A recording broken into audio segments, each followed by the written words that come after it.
twabonye ikete ritumira abaserukira bimenyeshamakuru mugabo bitari ku izina rya tele renaissance ryandika aba directeur icyo nico twabonye gushika ubu ni ukuvuga ritumira mu nama izoba kuwa mbere. Ego mwebwe ntimuramenya ko mwegwa n'iyo ngingo canke mutegwa n'iyo ngingo?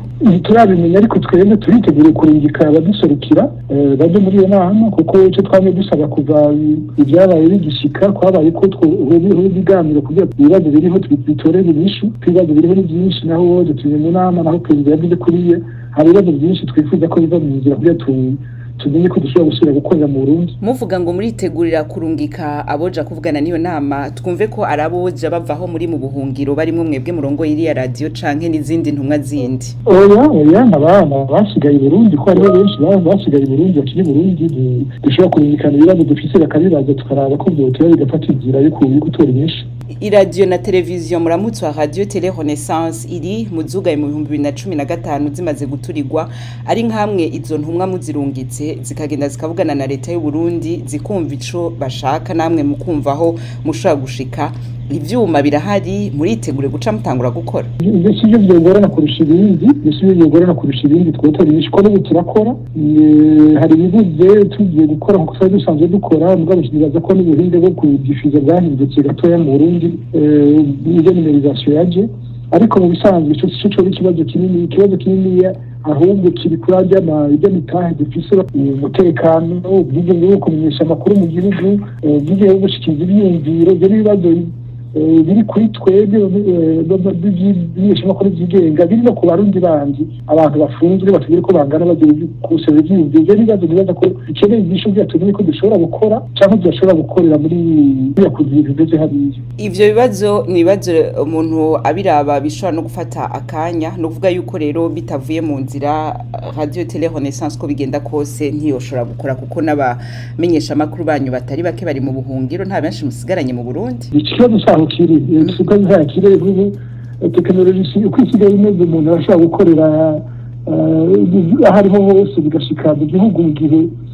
abo mu gihugu batabigize ikibazo si ico cyo gushobora gukora cyangwa kugira ibibazo n'ibyo bindi turiko turavuga iyo mitahe umutekano kuko hari abahunze bamaze kugirirwa nabi hariho abahunze bashaka kugirirwa nabi kwicwa gutotezwa n'ibindi.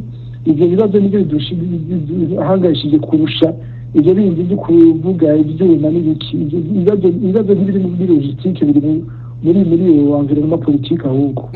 Izo ntumwa mutegekanya kuzova murungika niyo CNC namwe yabahubwo butumire murumva ko bazoba bari mu kibanza cyo gushobora gukemura ayo matati deka twita matati ivyo bibazo imitahe tuzoshika nibaza ko ibibazo bidashobora gutora inyishu mu nama imwe tuzobishikiriza turabe inyishu turonse zarizo.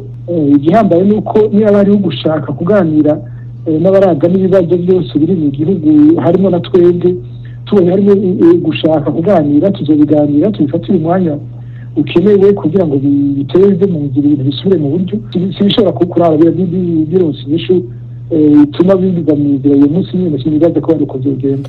Umukuru w'igihugu c'u Burundi Evariste Ndayishimiye amaze kubwira sense yuko yo kwegera abo amaradiyo Yugawe n'abafitanye ibibazo nabo kugira ngo bashobore kuraba ingene bivanwa mu nzira haragiye haravugwa byinshi. Uruhande rumwe rwaravuga ruti barabona yuko ari ikintu gishoboka urundi ruhande rukavuga ruti ni ikintu kidashoboka na cyane kuri ari amaradiyo yaturiwe. Aha ndavuga Bonesha FM naho benshi bayiha amahirwe akavuga ati abarongozi bayo bari mu Burundi ndavuga Renaissance nkavuga na RPA. Mwebwe hari cizere ko mushobora kwemererwa gukora nka mbere?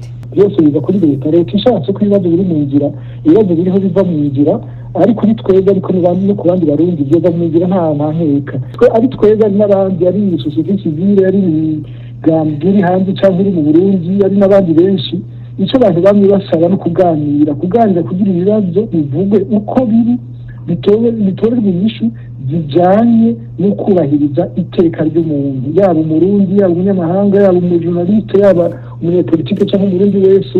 Icyo twamye dusaba ni uko tuvugana n'abarongoye leta abo ari bo bose kugira ibibazo tubiharire ko bitora inyishu igirira neza Uburundi iteza imbere Uburundi bwose. Ibyo twebwe niyo duhagaze kuvuga ko hari icyizere cyangwa nta cyizere Yesu uko no vyishura mvuga nti nitwicara ni haba hari gushaka kuganira ibibazo bitora inyishu bizotora inyishu atagushaka kurihuruza ibyo n'ibindi. Iyo umuntu avuze ibiganiro haba impande zibiri zifitaniye amatati, hakaba uruhande rumwe ruvuga ruti duhe dushaka ibi, urundi rukavuga ruti natwe dushaka ibi, izo mpande zose zikagira aho zihurije. Mwebwe nka Radio Télé Renaissance hari ivyo biganiro biramutse biba mumaze kuvuga muti ico twosaba cobiki kugira ngo uko gukora kuvugwa gushoboke? Nta bibazo Télé Renaissance bisangije. Ibibazo dufite muri Télé Renaissance nibyo muri RP bafise, nibyo muri bimenyesha bafise, nibyo n'abandi bimenyeshamakuru bahunze igihugu bafise.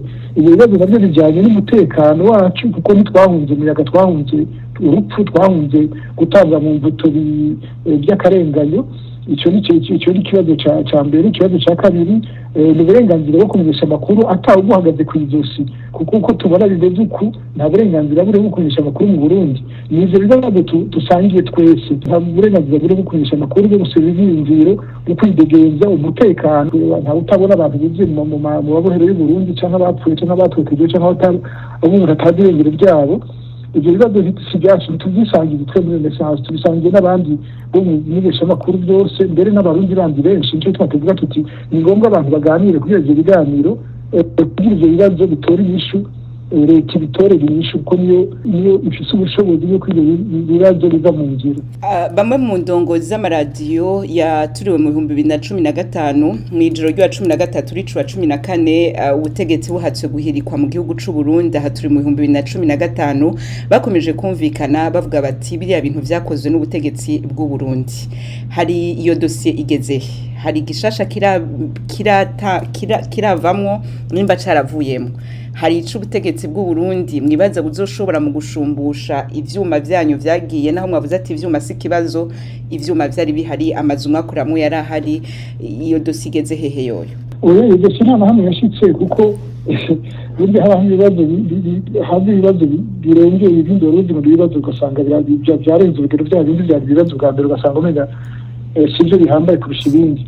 Igituma mvuze uko niko twaratewe duterwa na leta, ko twatewe n'abasirikare n'abapolisi, bararasha baraturira nta utabizi ibyo. Hanyuma baranaza barugariza bagumaho nabo hamwe nabo bakihagaze. Icyo urumva nta ukiragira. Ibyo twovugana turamutse twumvikanye icyo kibazo cy'ibyuma gushumbushwa naho twokorera byo buracoze bwa nyuma kuko aho tuba twamaze kumvikana ku bigoye kurusha ico. Hanyuma ico mukaramuka mugishitse ko itangazamakuru mu gihugu c'u Burundi ridakorerwa hanze y'igihugu, mu gihugu c'u Burundi ku rubuga bizokoroha ko garuka kuri rwego mukunze kuvuga ko ryari ko mu imbere y'ibihumbi 2015 ga Innocent Muhozi. Hariho gushaka kwa leta niyo bifise ko gushaka ko Burundi bisubira kuba igihugu gishobora kubamo iteka nkaho twari tugeze, kuko byari biteye iteka igihugu cyose biriya bya kiriya gihe.